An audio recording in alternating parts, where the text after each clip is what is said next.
Yo, once again, it's Olab Kaluto at isang magandang hapon sa inyong lahat mga ka-Olab Kaluto.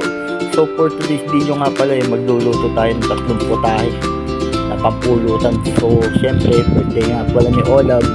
So yan ang mga classmates, uumpisaan ko muna lutuin yung ating menudo. So mga minarinate na nga pala natin yan mga classmates. At niready na natin yung mga ingredients nang sa ganun ay dire-diretso na tayo.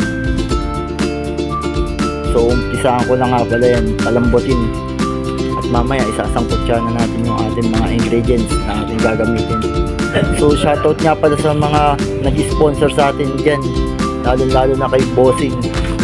Shoutout nga pala kay Rosario Pineda at kay Boss Ed Pineda at kay classmate Trisha Pineda at kay Boss Kong Mabait. Thank you sa inyo mga bossing, salamat sa pag-sponsor. So yan na nga mga classmates, at sakot na natin yung ating atay at hinalo-halo lang natin to, at mamaya inenex natin yung ating mga gulay at yung mga soy sauce na ating gagamitin. Palalambutan lang natin itong karne nang sa ganun mas goods kainin at nuyain. So shoutout din nga pala sa nag-sponsor pa dyan sa atin na si Jonathan Mercado at kay Eliza Roque at kay Jose Marichan. Shoutout sa inyo, ingat kayo palagi. Maraming salamat sa inyo. Hindi dahil sa inyo hindi mabubuo to. So yan na nga mga classmates, at sinangkot na natin yung ating dahon ng laurel at yung ating keso at yung ating tomato paste. Ang sa ganun dire-diretso na mga ka-Olab. So marami nga pala nagtatanong kung ilang taon na si Olab. Sabi ko hindi ko maipaliwanag kung ilang taon na, bahala na. At yung iba naman sabi mag-asawa na daw ako. So ayoko muna mga classmates, enjoy muna natin yung life. So ayun na nga mga classmates, at sinakutya na natin yung ating gulay at mamaya pwede na natin i-serve to. So nilagyan ko lang ng Reno, at ito nga yung magpapasarap lalo dyan, at ng konting sugar nang sa ganun may tamis yung ating menudo.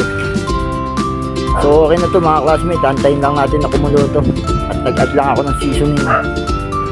So yan na mga classmates, ang ating menudo ayos na ayos sa pangapulutan to mga ka-Olab. At ito na yung ating next na lulutuin, yung ating adobo. So ibang klase yung adobo rin to mga classmates, at lalagyan natin ng Reno. Bituka na siya, at yung ulo at isasangkutya na natin yung ating ulo na leeg na manok. So yun ang mga classmates, at isasangkutya lang natin to, at mamaya inanexan natin yung ating nilinis na bituka. So shoutout din nga pala kay Ailey Dionisio, at paborito nga pala niya to, at mamaya pagseserva natin siya, patitikman natin kung yung ating niluto. So yun na nga mga classmates, at tinimplahan na natin yung ating bituka. So may nag-request nga na ito na daw yung ang papupulutan natin. So mga after 5 PM siguro magi-start na ng inuman dito. Siguradong walwala na naman itong mga classmates natin dito. So yun na nga mga classmates, at hahantayin lang natin itong magisa. At nag-add na ako ng Knorr seasoning, at yung ating Reno nilagay na natin.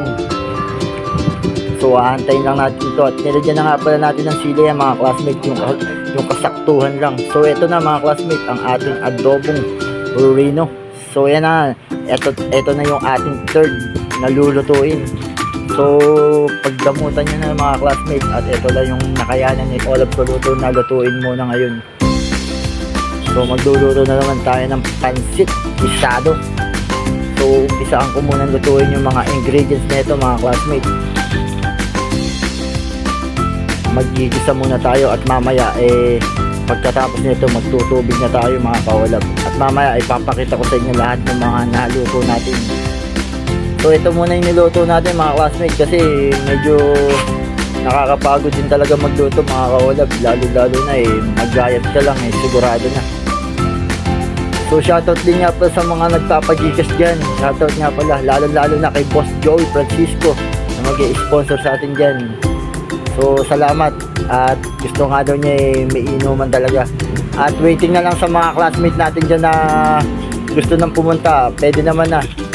Pwede kayong tumulong kay Olaf Kaluto. So yan na mga classmates, at sinangkutsanan natin yung ating mga gulay para sa ating pansit. So ayan, hinalo-halo lang natin to at mag-a-add lang tayo ng konting tubig. At kung natira natin na hinimay na chicken, eh sinama na rin natin. Kumbaga sinangkutsanan natin. So nag-add lang ako ng konting tubig nang sa ganun eh umambot yung ating gulay. So mamaya mga classmates eh mag-aano naman tayo ng tubig at iaahon muna natin to. At dyan na rin tayo magluluto mga classmates. Nang sa ganun eh dire-diretso na tayo. So nag-add na ako ng dato puti, soy sauce, at titimplahan na natin to ng nor.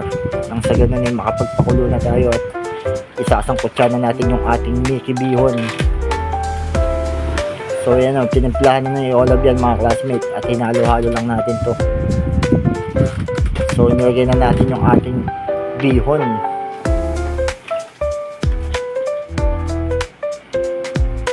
So yan ang mga classmates, at hahaluin lang natin to at mamaya goods na to, pwede na natin i-serve to mamaya.